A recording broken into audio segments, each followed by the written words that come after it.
నిరాడంబరంగా జీవిస్తూ దేవుని వాక్య ప్రమాణంను పాటిస్తూ ఉత్తమ దైవ సేవకులుగా ఉండడం సాధ్యమేనా?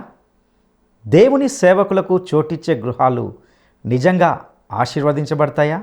పరిశీలిద్దాం.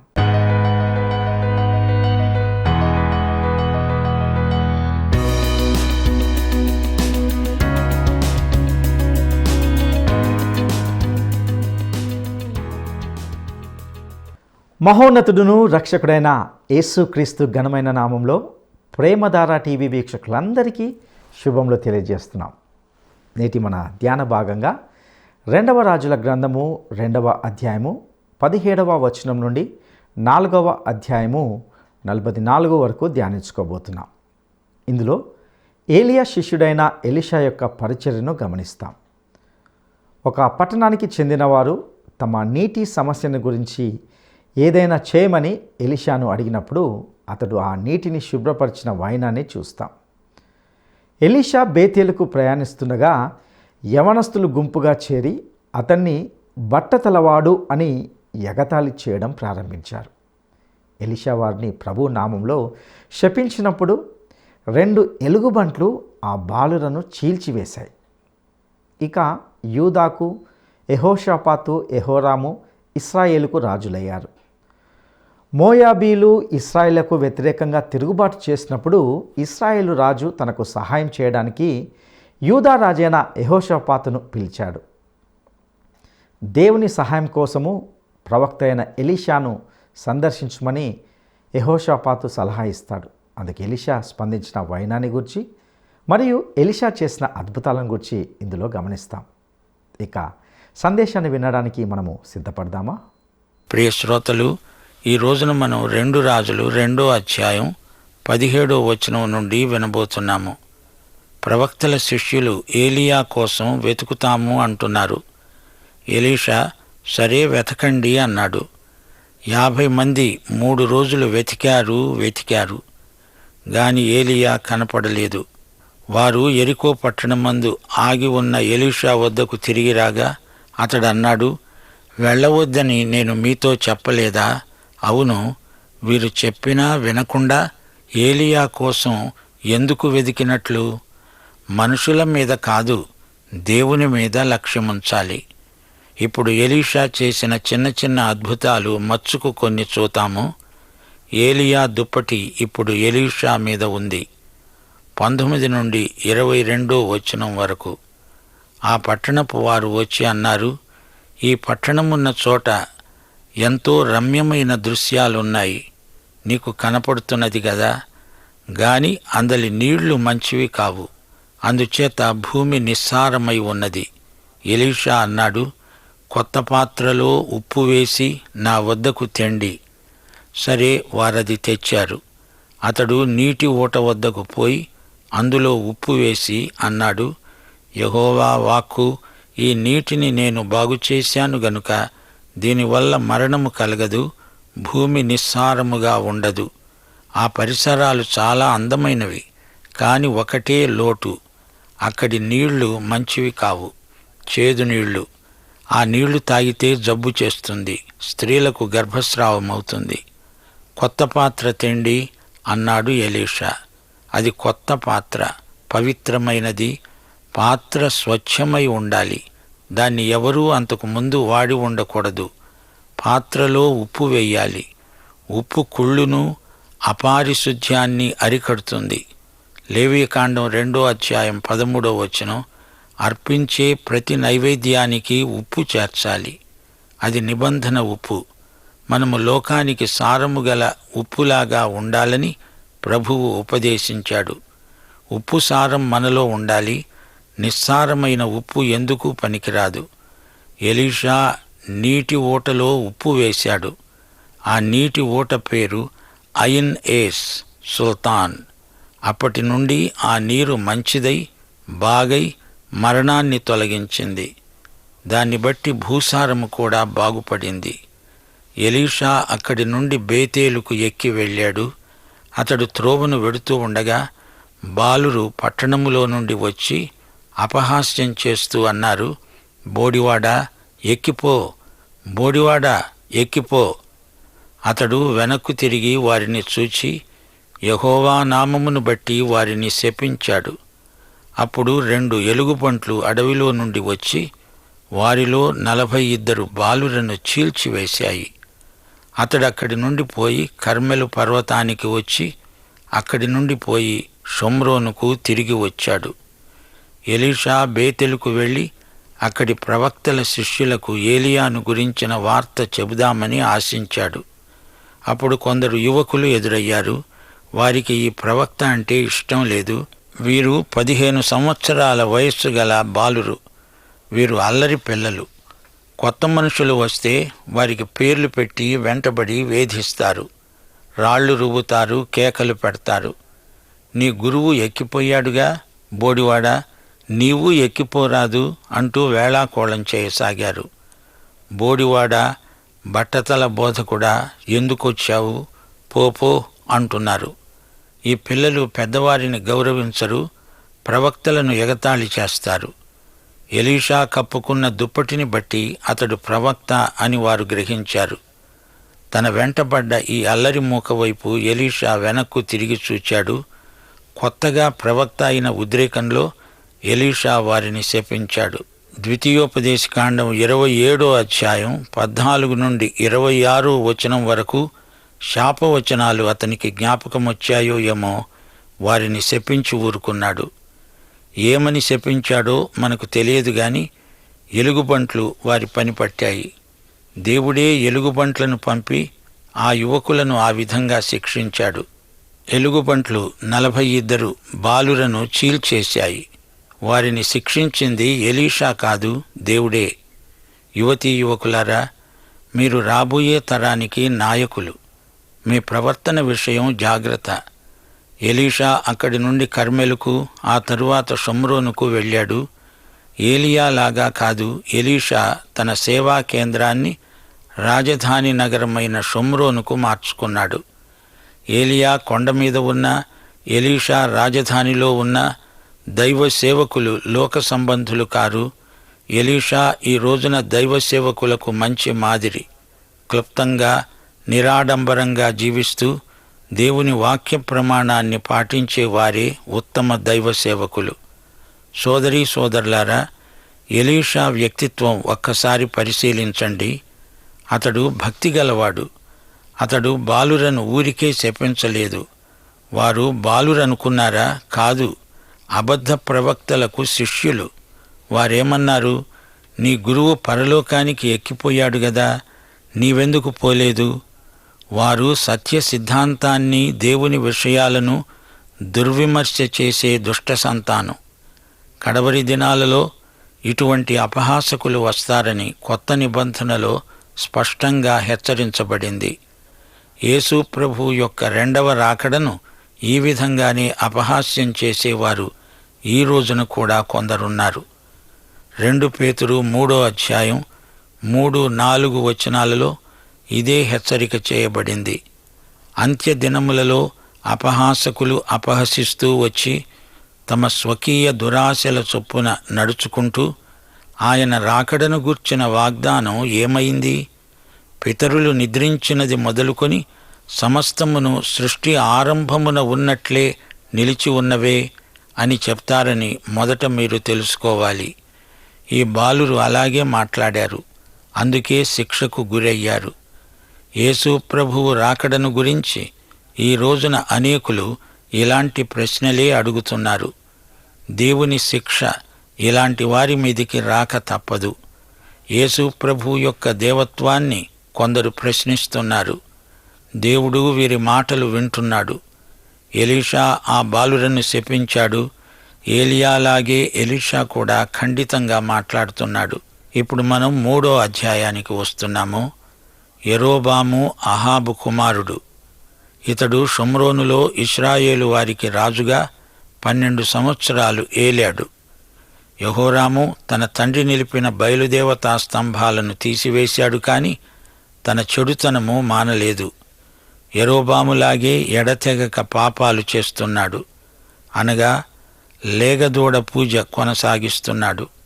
రాజకీయ కారణాలను బట్టి అలా చేసి ఉండవచ్చు. యరొబాము ఆరంభించిన ఈ మత రాజకీయం కొనసాగుతూనే ఉంది.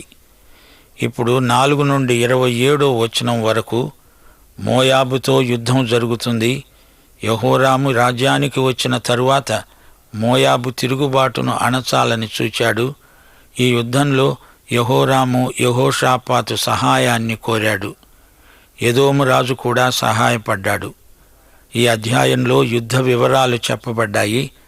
మోయాబు రాజైన మేషా అనేకమైన మందలు గలవాడై 1,00,000 గొర్రెపిల్లలను, బొచ్చుగల 1,00,000 గొర్రె పొట్టేళ్లను ఇశ్రాయేలు రాజుకు కప్పం కట్టేవాడు. అయితే అహాబు మరణమైన తరువాత మోయాబు రాజు ఇశ్రాయేలు రాజు మీద తిరుగుబాటు చేశాడు. ఈ సంగతి యెహోరాము విన్నాడు. వెంటనే అతడు సైన్యాన్ని ఆయత్తపరిచాడు. యెహోషాపాతుతో ఒడంబడిక చేసుకున్నాడు. సైన్యానికి చాలినంత నీరు దొరకలేదు. మోయాబీయులకు లొంగిపోయే ప్రమాదం ఏర్పడింది. అప్పుడు యెహోషాపాతు ప్రవక్తను పిలువనంపాడు. అంతకు ముందే ఆ పని చేసి ఉంటే బాగుండేది. ఇశ్రాయేలు రాజుతో ఒడంబడిక చేయకుండా ఉంటే బాగుండేది. అప్పుడు ఎలీషా యెహోరామును గురించి ప్రవచిస్తున్నాడు. 13-14 వచనాలు. ఎలీషా ఇశ్రాయేలు రాజును చూచి అన్నాడు, నాతో నీకు నిమిత్తమేమి? నీ తల్లిదండ్రులు పెట్టుకున్న ప్రవక్తల వద్దకు పో. ఇశ్రాయేలు రాజు అన్నాడు, అలాగనవద్దు. మోయాబీయుల చేతికి అప్పగించాలని యెహోవా రాజులమైన మా 3 పిలిచాడు.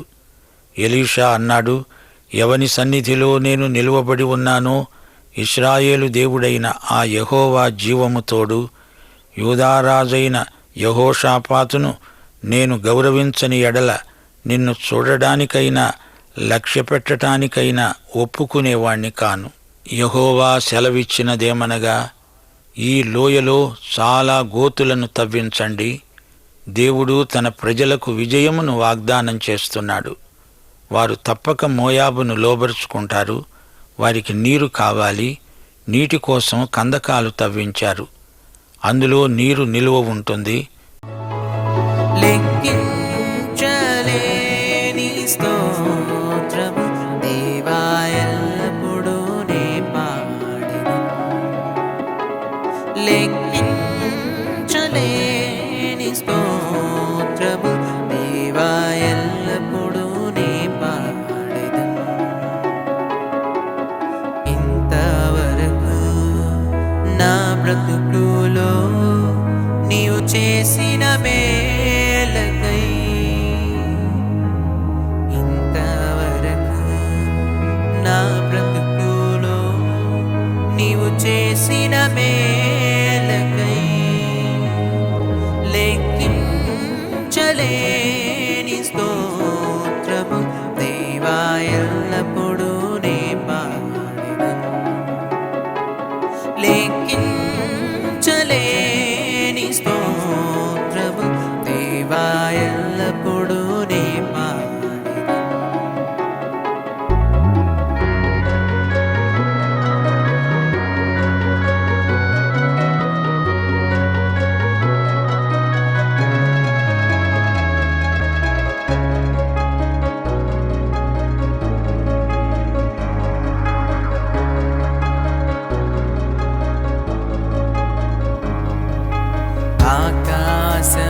ఆకాశము దాని క్రిందున్న ఆకాశము, ఆకాశము దాని క్రిందున్న ఆకాశము, భూమిపై కనబడునవన్నీ ప్రభువా నిన్నే కీర్తించు. భూమిపై కనబడునవన్నీ ప్రభువా నిన్నే కీర్తించు. లెక్కించలేని స్తోత్రము దేవా ఎల్లప్పుడూ నే పాడెదను.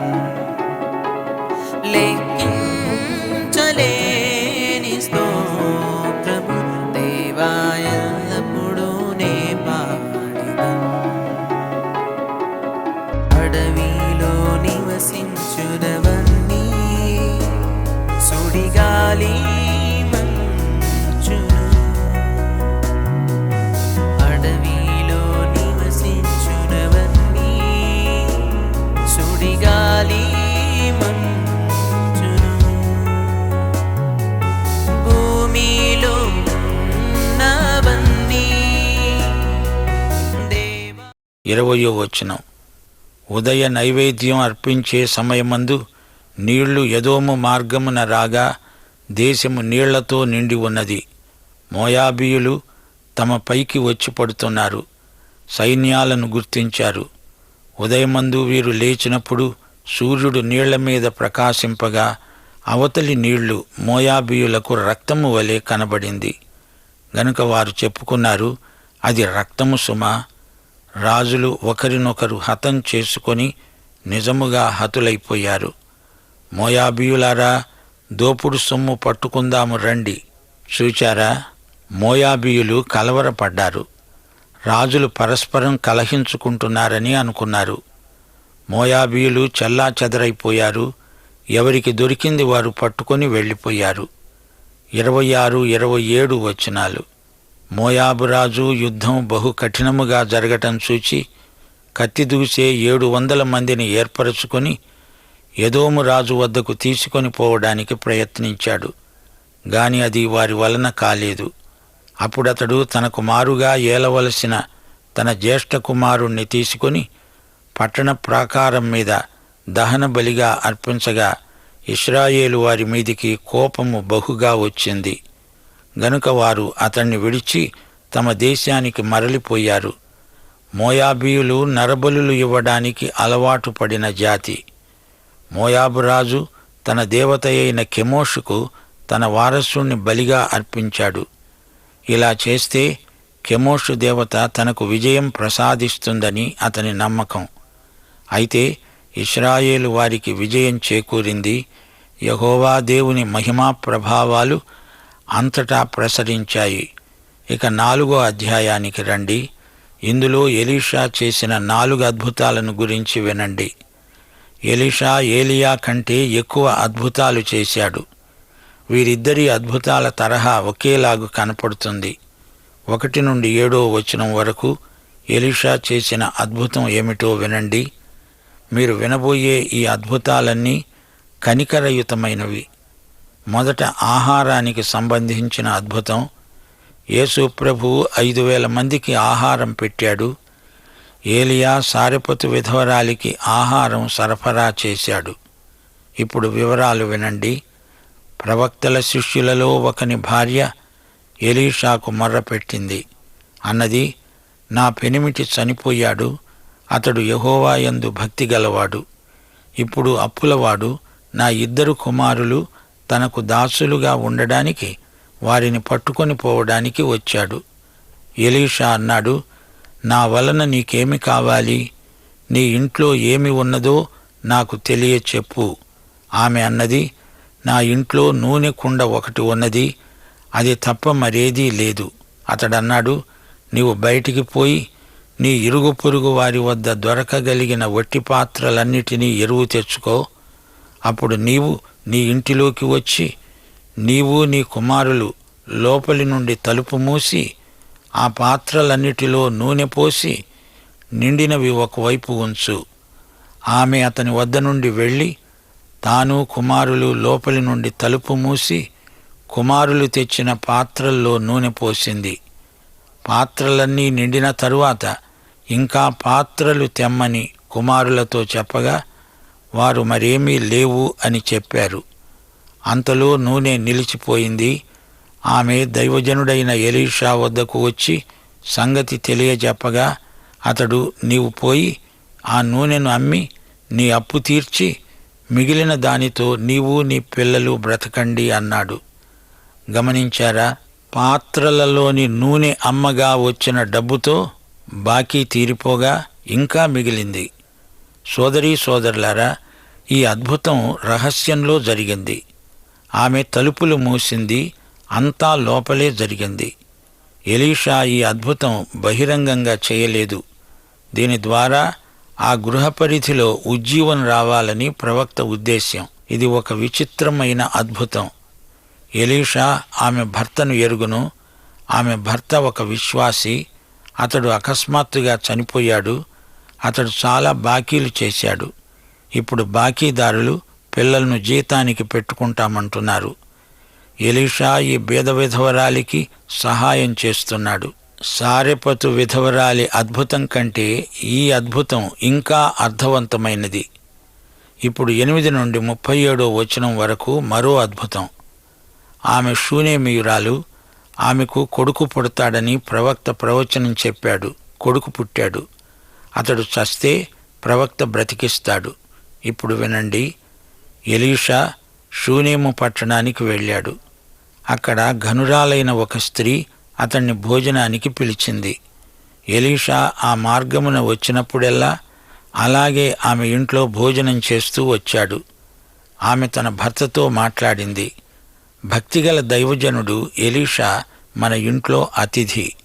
అతనికి గోడ మీద ఒక చిన్న గది కట్టిద్దాము. అందులో అతని కోసం మంచం, బల్ల, పీట, దీపస్తంభం ఉంచుదాము. అతడు మన వద్దకు వచ్చినప్పుడెల్లా అందులో బస చేస్తాడు అని భర్తకు చెప్పి ఒప్పించింది. చూచారా, ఆమె తన ఇంటిలో ప్రవక్త కోసమై ఒక గది కట్టించింది. ఇది మంచి ప్రణాళిక. ప్రతి క్రైస్తవ గృహంలో అలాంటి గది ఒకటి ప్రత్యేకంగా ఉంటే ఆ ఇంటికి అది గొప్ప ఆశీర్వాదం. ఎలీషా ఆ గదిలో ఉంటూ ఉండగా ఆ ఇంటి యజమానురాలికి సహాయం చేయాలని అతనికి ఆలోచన కలిగింది. ఈ విషయం ఎలీషా తన సేవకుడైన గెహజీకి చెప్పాడు. 14 నుండి 17 వచనం వరకు ఎలీషా గెహజీని అడిగాడు, ఆమె నేనేమి చెయ్యాలని కోరుతున్నది? గెహజీ అన్నాడు, ఆమెకు కుమారుడు లేడు. ఆమె పెనిమిటి ముసలివాడు.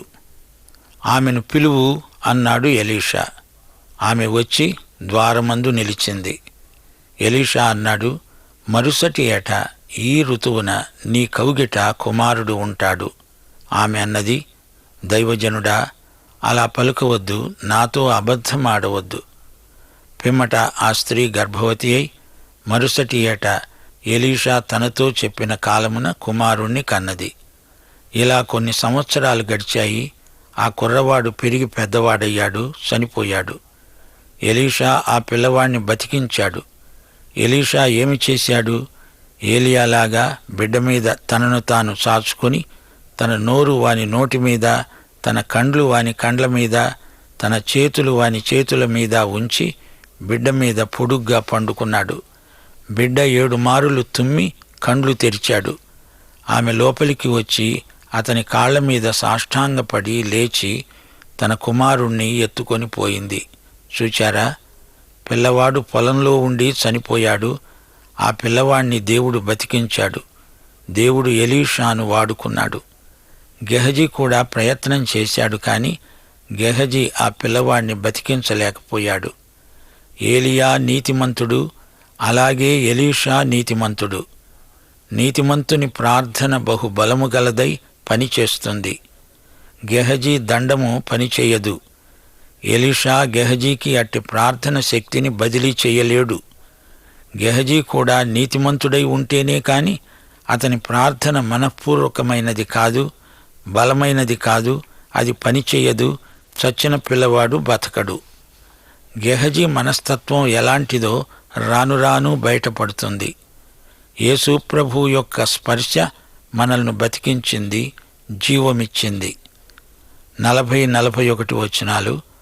వారు కూర వడ్డించగా ప్రవక్తల శిష్యులు రుచి చూచి, దైవజనుడా, కుండలో విషమున్నది అని కేకలు వేసి దానిని తినలేదు. అతడు పిండి కొంత తెమ్మన్నాడు. వారు తేగా కుండలో దాన్ని వేసి జనులు భోజనం చేయడానికి వడ్డించండని చెప్పాడు. వడ్డించగా కుండలో మరీ జబ్బు కనిపించలేదు. ఇది 4వ అద్భుతం. అవి కరువు రోజులు.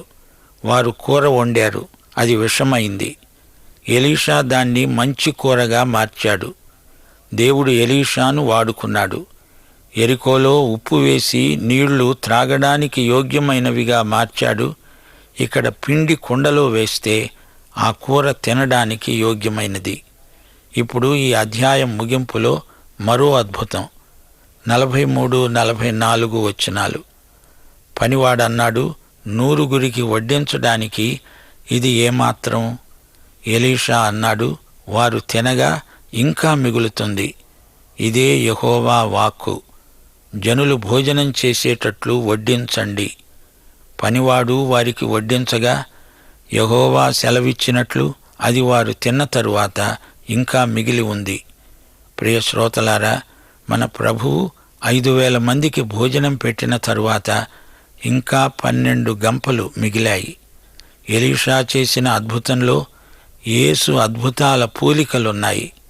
ఎలీషా చేసిన మరికొన్ని అద్భుతాలు వచ్చే పాఠంలో మీరు వింటారు. ముగింపులో ఒక్క మాట, యేసే మనకు జీవాహారం, ఆయనే మనకు జీవజలం. యేసుకు చందని నీరు చేదు, యేసు పెట్టని భోజనపు కుండలో విషం. పాఠం సమాప్తం. దైవాశీస్సులు. ఆమేన్.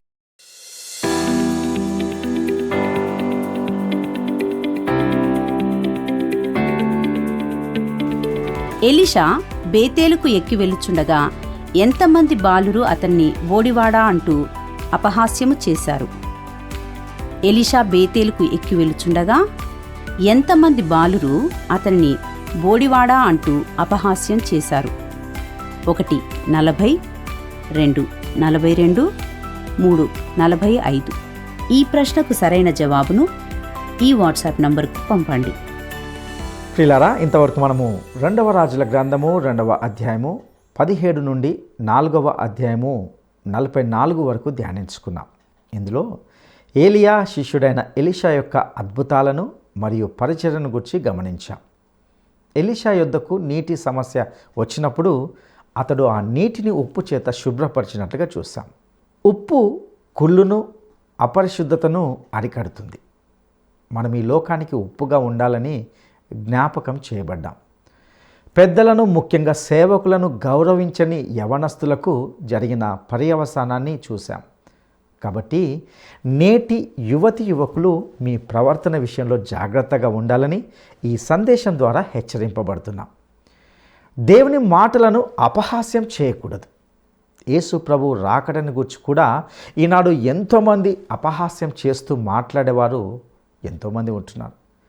దేవుని శిక్ష తప్పకుండా వారి మీదకి వస్తుంది. ఇక నేటి సేవకులకు ఎలీషా మంచి మాదిరిగా ఉంటున్నాడు. నిరాడంబరంగా జీవిస్తూ దేవుని వాక్య ప్రమాణంను పాటిస్తూ ఉత్తమ దైవ సేవకులుగా ఉండాలి. మత రాజకీయ కారణాలను బట్టి ప్రజలను తప్పు త్రోవల నడిపించే యెహోరాము, యరొబాము లాంటి వ్యక్తులు కూడా నేటి సంఘంలో ఉంటున్నారు. వీరి విషయంలో మనం జాగ్రత్తగా ఉండాలి. ఇక ఎలీషా చేసిన అద్భుతాలన్నీ కనికరంతో కూడినవని తెలుసుకున్నాం. సారెపాతు విధవరాలి గృహంలో ఉజ్జీవం సంభవించింది. అదేవిధంగా షునేమి రాలి ఇంటిలో కూడా అద్భుతం జరిగింది. ఆ ఇల్లు దేవుని సేవకులకు చోటు ఇచ్చే గృహంగా ఉండింది. అది ఆ కుటుంబానికి ఆశీర్వాదం. ఇందలి సత్యాలు మన జీవితాలకు ఆశీర్వాదకరంగా ఉండుటకు ప్రభు మనకు సహాయం చేయనుగాక. దైవాశీస్సులు.